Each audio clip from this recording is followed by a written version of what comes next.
আজি মই তোমালোকৰ বাবে পুনৰ অষ্টম শ্ৰেণী গণিতৰ এটা পাঠ আগবঢ়াবলৈ ওলাইছোঁ। তোমালোক সকলোকে মোৰ ইউটিউব চেনেললৈ স্বাগতম জনাইছোঁ। আৰু আজিৰ পৰা মই স্কুল নুখোলালৈকে তোমালোকৰ মাজলৈ এনেদৰেই অনলাইন মাধ্যমেৰে তোমালোকৰ পাঠবোৰ আলোচনা কৰি যাম।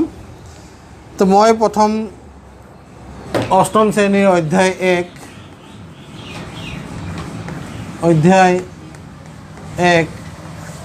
পৰিমেয় সংখ্যাৰ বিষয়ে আলোচনা কৰিব ওলাইছোঁ।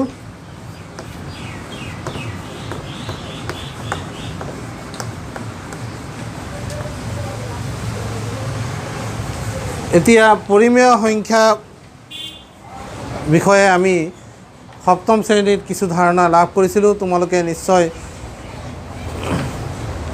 জানা যে পৰিমেয় সংখ্যা কি। তথাপিও আজি আমি পৰিমেয় সংখ্যাবিলাকৰ যিটো সংহতি বা থোপ, সেইটোত কি কি ধৰণৰ সংখ্যা আমি পাব পাৰোঁ বা কি কি সংখ্যা তাত আছে। প্ৰথম আমি ক্লাছ 6ত সংখ্যাবোৰৰ বিষয়ে শিকিছিলোঁ। আমি পাইছিলোঁ পৰিমেয় সংখ্যাবোৰত কি থাকে, স্বাভাৱিক সংখ্যা থাকে, স্বাভাৱিক সংখ্যা। এতিয়া তোমালোকে জানা স্বাভাৱিক সংখ্যা ক'ৰ পৰা আৰম্ভ হয়? 1ৰ পৰা আৰম্ভ হয়। 1 2 3 4 5 এনেকৈ অসীমলৈ এই সংখ্যাবোৰ থাকিব। অৰ্থাৎ আমি গণনা কৰিবলৈ ব্যৱহাৰ কৰা সংখ্যাবোৰেই হ'ল কি স্বাভাৱিক সংখ্যা। আৰু আটাইতকৈ সৰু স্বাভাৱিক সংখ্যাটো কি বুলি সুধিলে আমি ক'ব লাগিব কি 1। অৰ্থাৎ যিহেতু 1ৰ পৰা গণনা আৰম্ভ হয়, সেইকাৰণে আটাইতকৈ সৰু সংখ্যাটো কি পালোঁ 1। স্বাভাৱিক সংখ্যা আটাইতকৈ সৰুটো হ'ল 1। তাৰপিছত আহি গ'ল এই সংহতিৰ লগত, এই থোপটোৰ লগত যদি 0 সংযোগ কৰি দিয়া হয়, অৰ্থাৎ 0ৰ পৰা যদি আমি আৰম্ভ কৰোঁ, তেতিয়াহ'লে কি হ'ব 0 1 2 3 4 5 6 এনেকৈ গৈ থাকিব। আৰু এই যে সংখ্যাবোৰক কি নাম দিয়া হয়? পূৰ্ণ সংখ্যা। পূৰ্ণ সংখ্যা। এতিয়া চোৱা, আগতে আটাইতকৈ সৰুটো আছিল কি 1। এতিয়া 1তকৈও সৰু এটা সংখ্যা ইয়াত যোগ কৰি দিয়া হৈছে, লগ লগাই দিয়া হৈছে। আৰু লগাই দিয়াৰ ফলতে, 0টো লগাই দিয়াৰ ফলতে এই সংহতিটোৰ নাম হৈছে পূৰ্ণ সংখ্যা। অৰ্থাৎ আটাইতকৈ সৰু পূৰ্ণ সংখ্যাটো কি বুলি তোমালোকক যদি সোধা হয়, তেতিয়াহ'লে তোমালোকে ক'ব লাগিব যে আটাইতকৈ সৰুটো হ'ল কি 0। দেখিছানে? আটাইতকৈ সৰু পূৰ্ণ সংখ্যাটো হ'ল 0। এই স্বাভাৱিক সংখ্যাবোৰ আৰু পূৰ্ণ সংখ্যাবোৰ কি হ'ব? পৰিমেয় সংখ্যাৰ ভিতৰত থাকিব। অৰ্থাৎ এই সংখ্যাবোৰ পৰিমেয় সংখ্যা হয়। আৰু কি পাইছিলোঁ? আমি পাইছিলোঁ অখণ্ড সংখ্যা। চোৱা, অখণ্ড সংখ্যা। এই অখণ্ড সংখ্যাবোৰ কি বুলি কওঁতে আমি এই সংখ্যাবোৰ যিবোৰ লিখিছিলোঁ 0 1 2 3 4 5 এনেকুৱা সংখ্যাবিলাক। তাৰপিছত আমি আৰু এনেকুৱা পাইছোঁ -1 -2 -3 -4 এনেকৈ গৈ থাকিব। আৰু দেখিছানে? আটাইবোৰ স্বাভাৱিক সংখ্যা আৰু আটাইবোৰ স্বাভাৱিক সংখ্যাৰ কি ঋণাত্মকবোৰো অখণ্ড সংখ্যাৰ থোপটোত থাকিব। লগতে আৰু এটা কি থাকিব? 0। 0টো কি? 0টো সেই পূৰ্ণ সংখ্যাৰ থোপটো। দেখিছানে? 0ৰ পৰা আৰম্ভ কৰিলেতো পূৰ্ণ সংখ্যা পাই যাওঁ। অৰ্থাৎ অখণ্ড সংখ্যাৰ ক্ষেত্ৰত আমি কি পাম? পূৰ্ণ সংখ্যাবোৰতো পামেই, লগতে আমি এই সংখ্যাবোৰৰ ঋণাত্মক সংখ্যাবোৰো পাম। এতিয়া ছাত্ৰ ছাত্ৰীসকল, এই অখণ্ড সংখ্যা চোৱা দুটা ভাগ পালোঁ। এইফালে চোৱা চব ধনাত্মক সংখ্যা, আৰু শূন্যৰ বাওঁফালে যিবিলাক আছে চব ঋণাত্মক সংখ্যা। আমি আগতেও শিকি আহিছোঁ যে সংখ্যা ৰেখাত বাওঁফালে থকা মানে কি সৰু বুজায়, আৰু সোঁফালে যোৱা মানে কি বুজায়? ডাঙৰ বুজায়। অৰ্থাৎ চোৱা, ইয়াত অখণ্ড সংখ্যাবোৰৰ দুটা ভাগত ভগাব পাৰি। ঋণাত্মক অখণ্ড সংখ্যা আৰু ধনাত্মক অখণ্ড সংখ্যা। ঋণাত্মক কোনবোৰ যিবোৰৰ বিয়োগ চিন আছে আৰু ধনাত্মক কোনবোৰ যিবোৰৰ বিয়োগ চিন নাই অৰ্থাৎ যোগ চিন আছে। তো যোগ চিন ইয়াত দিয়া নাই, নিদিলেও ইয়াত কি থাকিব শূন্য, কিন্তু শূন্যটো কিন্তু কি হয় ধনাত্মকো নহয় ঋণাত্মকো নহয়। এতিয়া চোৱা, যদি তোমালোকৰ প্ৰশ্ন এটা কৰা হয় যে আটাইতকৈ সৰু ধনাত্মক অখণ্ড সংখ্যাটো কি, আটাইতকৈ সৰু ধনাত্মক অখণ্ড সংখ্যাটো কি বুলি কওঁতে তোমালোকে কি ক'ব লাগিব, কি ক'ব লাগিব 1। কি ক'বা 1। আটাইতকৈ ডাঙৰ ধনাত্মক অখণ্ড সংখ্যাটো আমি নাজানো, কাৰণ যিটো সংখ্যা বাচিম শেষত তাতকৈও এটা ডাঙৰ থাকিব, সেইটোতকৈ আকৌ ডাঙৰ এটা ওলাব, গতিকে ডাঙৰটো আমি নাজানো। কিন্তু চোৱা ঋণাত্মকটো কিন্তু আটাইতকৈ ডাঙৰটো আমি জানো। চোৱা ঋণাত্মক কোনটো হয়, আটাইতকৈ ডাঙৰ ঋণাত্মক অখণ্ড সংখ্যাটো হ'ব -1। দেখিছানে -1ৰ আটাইবোৰ -1ৰ আগফালে চব আছে, দেখিছানে -2টো -1ৰ সোঁফালে আছে, -3টো -2ৰ সোঁফালে আছে, অৰ্থাৎ -1টোৱে আটাইতকৈ ডাঙৰ ঋণাত্মক অখণ্ড সংখ্যা। ঋণাত্মক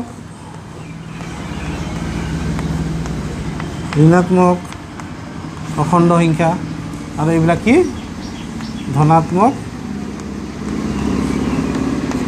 অখণ্ড সংখ্যা। ঋণাত্মক আৰু ধনাত্মক অখণ্ড সংখ্যা। এতিয়া চোৱা, এই যে পৰিমেয় সংখ্যাৰ ক্ষেত্ৰত স্বাভাৱিক সংখ্যাবোৰ, পূৰ্ণ সংখ্যাবোৰ আৰু অখণ্ড সংখ্যাবোৰ এই গোটেইবোৰেই এই থোপটোত থাকিব।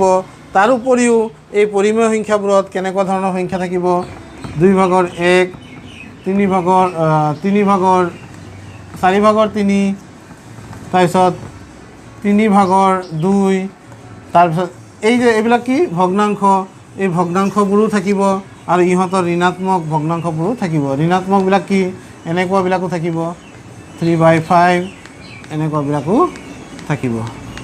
তো ছাত্ৰ ছাত্ৰীসকল, পৰিমেয় সংখ্যা বুলি কওঁতে তোমালোকে খালি এটা কথা মনত ৰাখিবা যে অষ্টম শ্ৰেণীলৈকে তোমালোকে যিবোৰ সংখ্যা লিখিব পঢ়িব শিকিছা, এই আটাইবোৰ সংখ্যাই কি পৰিমেয় সংখ্যা। আৰু পৰিমেয় সংখ্যাবিলাকে কিছুমান কি কৰে, ধৰ্ম বা বিধি মানি চলে। সেই ধৰ্ম আৰু বিধিসমূহৰ বিষয়ে আমি আলোচনা কৰিব লাগে। সেইখিনি আমি ক্লাছত আলোচনা কৰিছিলোঁ। ক্লাছ 7ত, ক্লাছ 6ত 7ত আমি সেই বিধিসমূহ বিষয়ে আলোচনা কৰিছিলোঁ, স্বাভাৱিক সংখ্যা, পূৰ্ণ সংখ্যা আৰু অখণ্ড সংখ্যাৰ বাবে। এতিয়া আমি আলোচনা কৰিব লাগিব পৰিমেয় সংখ্যাৰ বাবে সেই বিধিসমূহ। সেই বিধিসমূহ নিশ্চয় তোমালোকৰ মনত আছে।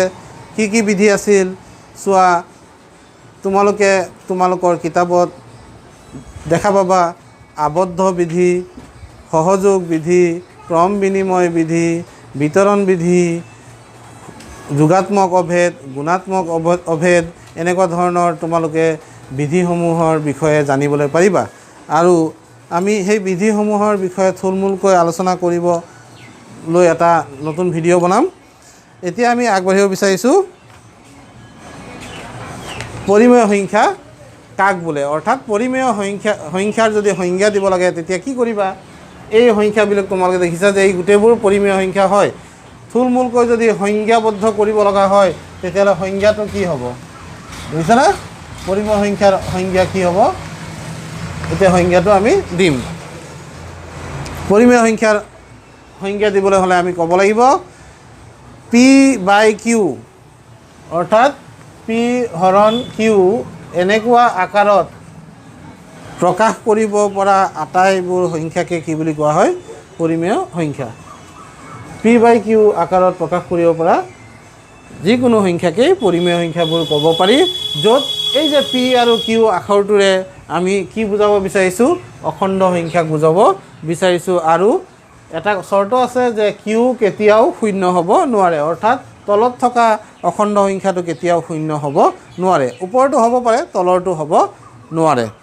তো ছাত্ৰ ছাত্ৰীসকল, আশা কৰিছোঁ তোমালোকে পৰিমেয় সংখ্যাৰ সংজ্ঞাটো তোমালোকৰ পাঠৰ পৰা তোমালোকে চাবা। পেজ নাম্বাৰ 2 চোৱা পেজ নম্বৰ 2 প্ৰথম অংশতে পৰিমেয় সংখ্যাৰ সংজ্ঞাটো দিয়া আছে, তোমালোকে নিজৰ বহীত টুকি ল'বা।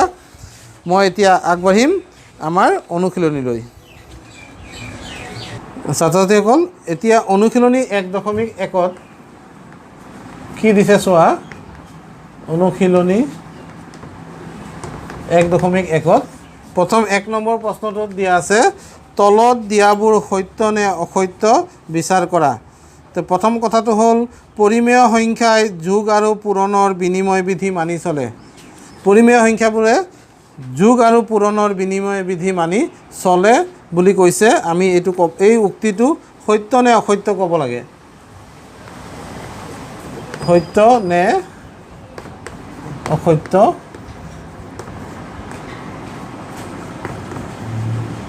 বিচাৰ কৰা।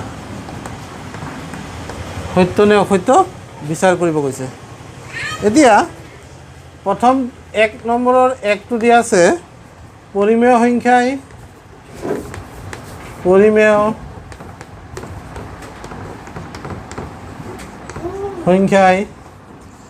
যোগ আৰু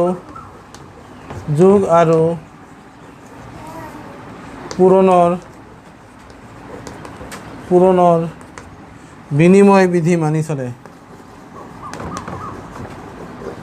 বিনিময় বিধি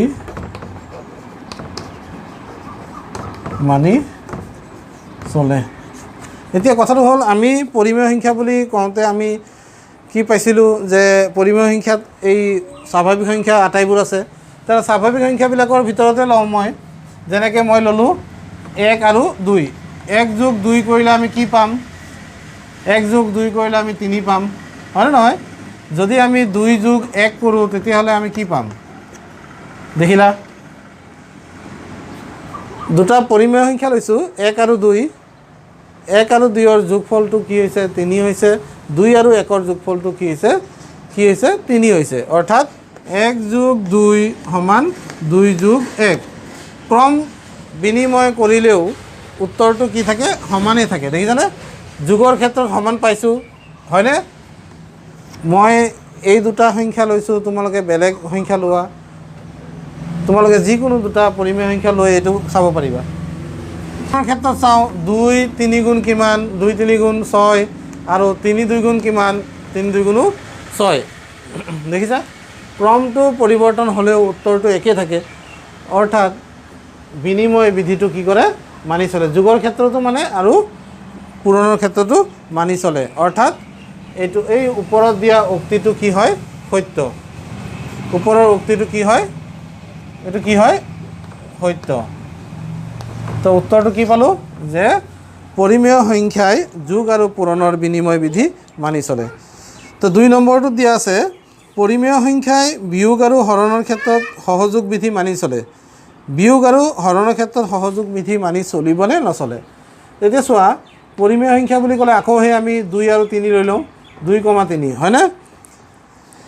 সহযোগ বিধি 2, 3, 4 আমি কেইটা ল'লোঁ? 3টা ল'লোঁ। এতিয়া চোৱা, বিয়োগৰ ক্ষেত্ৰত মানে নে নেমানে সেইটো চাব লাগে। 2 বিয়োগ 3 বিয়োগ 4 কৰিলে কি পাম? 2 বিয়োগ 3 মানে আমি পাই যাম -1 -4, অৰ্থাৎ উত্তৰটো পাম -5। এইফালে চাওঁ 2 বিয়োগ 3 বিয়োগ 4 এইটো কৰিলে আমি কি পাম? চোৱাচোন, আমি যদি এইটো কৰোঁ কি পাম? এইটো কৰিলে আমি কি পাম? 2 বিয়োগ এইফালে পাই গ'লোঁ -1। এতিয়া চোৱা 2 +1 অৰ্থাৎ পাই গ'লোঁ আমি 3। এই চোৱা উত্তৰটো মিলে নেকি? এটা ক্ষেত্ৰত আমি পালোঁ -5 আৰু এটা ক্ষেত্ৰত পালোঁ +3। ঠিক এনেকৈ হৰণ কৰিলেও আমি সেই একেধৰণৰ হ'ব। 10 হৰণ 2 হৰণ 3 কৰিলে আমি কি পাম? 10 হৰণ 2 হৰণ 3 কৰিলে কি পাম? 10 হৰণ 2 5 পালোঁ, হৰণ 3 তাৰমানে আমি পালোঁ 5/3। দেখিছা? এতিয়া যদি মই এইটোকে উল্টা কৰি দিওঁ, মানে এইটো বেলেগ ধৰণে যদি চাওঁ, তেতিয়াহ'লে এনেকৈ হ'ব 10 হৰণ 2 হৰণ 3। দেখিছা? এতিয়া কি হ'ব 10 হৰণ 2 হৰণ 3 2 হৰণ 3 মানে 2 তলত কি হ'ল 3 দেখিছানে কি পালা 10 হৰণটো পূৰণ কৰিলে 3 হৰণ 2 কিমান পাম 2 এৰে 1 যাব 5 বাৰ অৰ্থাৎ 5 3 গুণ 15 উত্তৰটো কিমান পাম উত্তৰটো পামগৈ 15 আৰু ইয়াত কি পাইছিলোঁ 3/5 অৰ্থাৎ 2 নম্বৰ যিটো উক্তি দিছে 2 নম্বৰ উক্তিটো সহযোগ বিধি মানি চলে বুলি কৈছে সেই উক্তিটো কি হ'ব অসত্য পৰিমেয় সংখ্যাই বিয়োগ আৰু হৰণৰ ক্ষেত্ৰত সহযোগ বিধি মানি নচলে তাৰপিছত 3 নম্বৰটো কৈছে পৰিমেয় সংখ্যা বিয়োগত আবদ্ধ নহয় পৰিমেয় সংখ্যাটোৰ ক্ষেত্ৰত চাবা পৰিমেয় সংখ্যা বিয়োগত আবদ্ধ নহয় বুলি কৈছে তো বিয়োগত আবদ্ধ হয় নে নহয় আমি পৰীক্ষা কৰি চাওঁ আমি ল'লোঁ 2 আৰু 3 আকৌ সেই এনেকৈ সহজ অংক সংখ্যা এটাই ল'বা 2 বিয়োগ 3 কৰিলে আমি কি পাম 2 বিয়োগ 3 কৰিলে আমি পাম -1 হয়নে নহয় দেখিছা বা 5 বিয়োগ 2 কৰিলোঁ কিমান পালোঁ 3 পালোঁ যিকোনো a বিয়োগ b কৰিলে আমি উত্তৰটো কি পাম c পালোঁ ধৰা এই চিটো সদায় কি হ'ব পৰিমেয় সংখ্যা হ'ব বিয়োগৰ ক্ষেত্ৰত বুজিছানে দুটা পৰিমেয় সংখ্যাৰ মাজত যদি আমি বিয়োগ প্ৰক্ৰিয়া ব্যৱহাৰ কৰোঁ তেতিয়াহ'লে উত্তৰটো আমি সদায় কি পাম এটা পৰিমেয় সংখ্যাই পাম অৰ্থাৎ পৰিমেয় সংখ্যাবোৰ বিয়োগত আবদ্ধ নহয় বুলি কৈছে পৰিমেয় সংখ্যাবোৰ বিয়োগত আবদ্ধ হ'ব অৰ্থাৎ এই উক্তিটো নহয় বুলি কোৱাৰ কাৰণে অসত্য বুলি ক'ব লাগিব শূন্যৰ প্ৰতিক্ৰম নাই এতিয়া আহি গ'ল 4 নম্বৰটো 4 নম্বৰ উক্তিটো দিছে শূন্যৰ প্ৰতিক্ৰম নাই শূন্য 0 মানে কি 0/1 এতিয়া ইয়াৰ প্ৰতিক্ৰম যদি ওলাবলৈ যাওঁ শূন্যৰ প্ৰতিক্ৰম কি হ'ব শূন্যৰ প্ৰতিক্ৰম কি হ'ব শূন্যৰ প্ৰতিক্ৰম হ'ব 0/1 আছিলে এই 0/1টো কি হৈ যাব 1/0 হ'ব 1/0 মানে কি অজ্ঞাত ৰাশি বা অজ্ঞাত সংখ্যা এইটো হ'ব নোৱাৰে এইটো পৰিমেয় সংখ্যা নহয় বুজিছানে অৰ্থাৎ আমি ক'ব লাগিব পৰিমেয় সংখ্যাৰ ক্ষেত্ৰত শূন্যৰ প্ৰতিক্ৰম নাই এই উক্তিটো সত্য ঠিক সেইদৰে তোমালোকে ইয়াৰ পিছত থকা অংকবোৰ চাবা সত্য নে অসত্য বিচাৰ কৰিবা আৰু মোক জনাবা যে 1ৰ পৰা 10লৈকে 1 নম্বৰৰ 10টা প্ৰশ্ন আছে 1ৰ পৰা 10লৈকে কোনকেইটা উক্তি সত্য আৰু কোনকেইটা উক্তি অসত্য আজিলৈ তোমালোকক ইয়াতে মোৰ পাঠটো সামৰিছোঁ তোমালোকক এইখিনি দিয়েই মই আশা কৰোঁ তোমালোকে মোৰ এই অংকখিনি কৰি উপকৃত হ'বা ধন্যবাদ